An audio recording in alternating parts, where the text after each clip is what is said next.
Hello dear student right. तो ये S Y में से हमें redemption of preference shares right. तो क्वेश्चन यहाँ स्टार्ट होता है और यहाँ ख़त्म होता है, ठीक है। तो balance sheet we have given the balance sheet of Shiva limited. तो प्रेफरेंस शेयर्स यहाँ दिया है, कितना दिया है 5 लाख।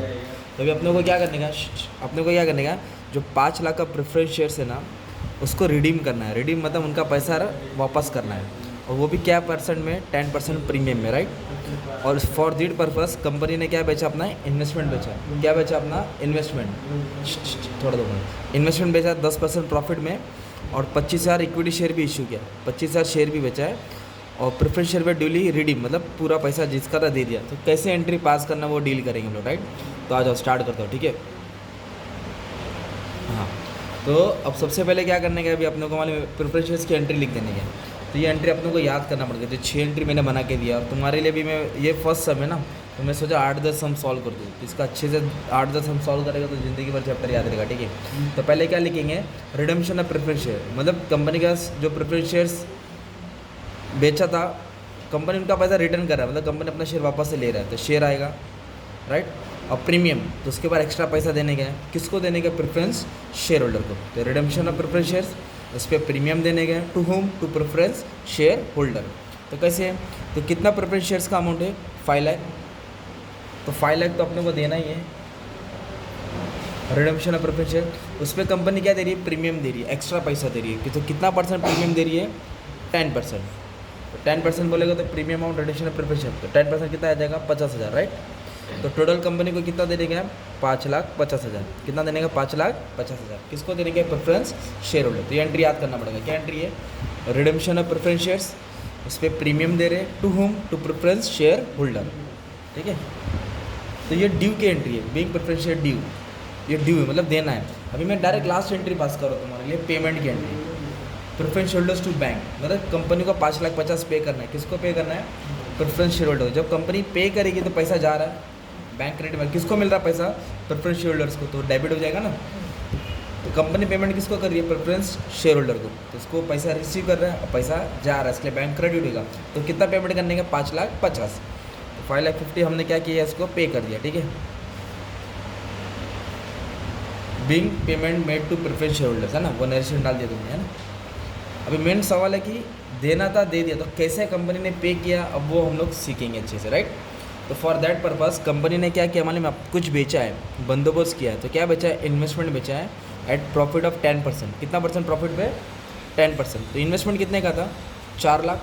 तो 4 लाख पे कंपनी ने 10% क्या किया? प्रॉफिट कमाया। तो 4 लाख का इन्वेस्टमेंट गया, उस पर 40,000 फ़ायदा हो गया। तो कंपनी के पास 4,40,000 आ रहा है ना। तो अभी एंट्री कैसे? हम लोग कुछ भी चीज़ बेचेंगे तो पैसा आएगा, तो बैंक को डेबिट करेंगे, बैंक को, और इन्वेस्टमेंट को क्या करें हम लोग? क्रेडिट करें। तो इन्वेस्टमेंट गया ना 4 लाख का, और प्रॉफिट हुआ कितना परसेंट? 10%। तो प्रॉफिट क्रेडिट में होगा, तो 40,000 क्रेडिट में आएगा। तो प्रॉफिट किस में लिखेंगे? Profit and loss account. किस में लिखेंगे? Profit and loss account. तो 4 लाख का इन्वेस्टमेंट था जिसपे 10% फ़ायदा हुआ, तो अपने पास कितना रुपया आया? 4,40,000। तो पैसा आ रहा है, इसलिए बैंक को डेबिट किया। Being investment sold, being investment sold करके लिख दिया, ठीक है। उसके बाद नेक्स्ट क्या दिया मालूम है क्या? नेक्स्ट बोला है इशूड। इशूड मतलब दिया, बेचा। तो क्या बेचा? इक्विटी शेयर बेचा। कितना शेयर बेचे? 25,000। और एक शेयर कितने का बेचा? 10 का। तो जब कंपनी शेयर इशू किया है तो शेयर्स जाएंगे, पैसा आएगा। तो इशू किया तो भी सेम, पैसा आ रहा है और शेयर जा रहा है। तो कितना शेयर इशू किया कंपनी ने? 25,000 शेयर बेचा। एक शेयर कितने का होता है? 10 का बेचा, तो 2.5 लाख।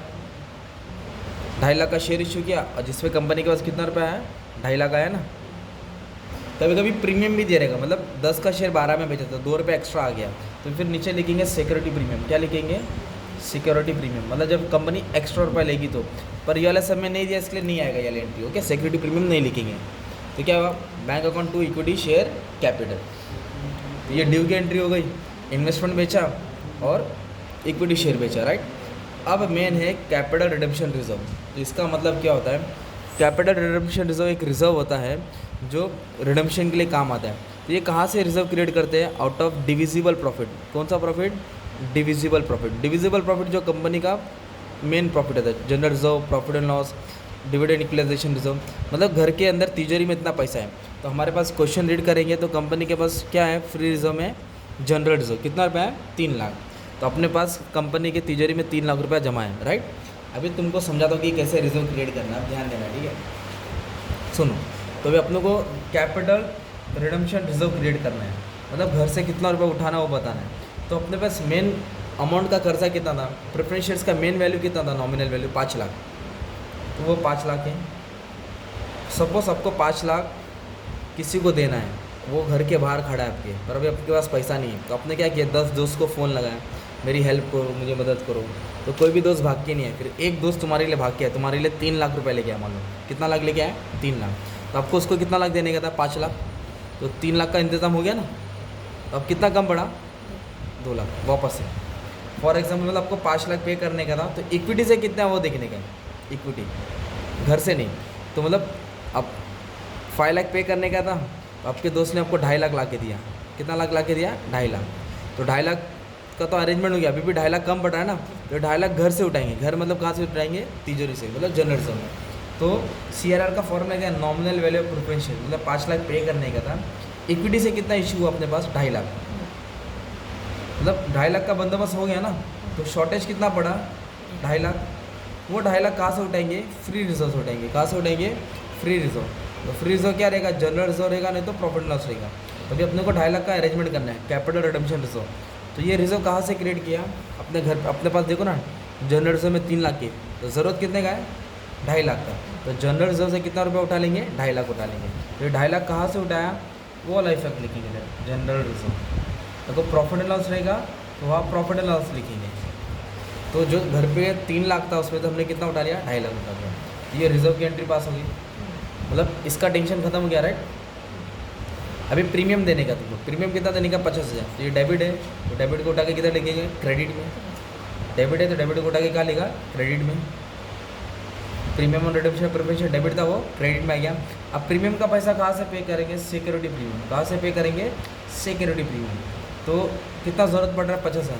तो टेबल में देखो सिक्योरिटी प्रीमियम है ना, कितना बैलेंस है, 4 लाख, कितना बैलेंस है, 4, और अपने को देना कितने का था, 50। तो 4 लाख में कितना उठाया, 50 उठाया, मतलब ये भी सेटल हो गया ना। तो ये CRR से सेटल किया, ये प्रीमियम से सेटल किया। अभी इसको पेमेंट करने का, तो यहाँ मैंने पे कर दिया, राइट। तो ये तुम्हारा एक सम हो गया, राइट। किसका सम है, रिडेम्पशन ऑफ प्रेफरेंस शेयर। तो ये 6 एंट्री तुमको याद करना ही पड़ेगा, 6 एंट्री का ही पूरा खेल है। फिर कभी कभी 2 एंट्री और एक्स्ट्रा बढ़ेगी बोनस के लिए, 2 एंट्री ऊपर और बढ़ेगी कॉल के लिए, और कैलकुलेशन बढ़ सकता है। तो डिफरेंट टाइप के सम देखना पड़ेगा। तो ये फर्स्ट सम था, राइट। अब धीरे धीरे देखेंगे, साइड बाय साइड तो आते रहेगा, ठीक है। ये क्वेश्चन है, आप इसका स्क्रीनशॉट लेके रख सकते हो, ये तुम्हारा सॉल्यूशन, ठीक है। Thank you very much.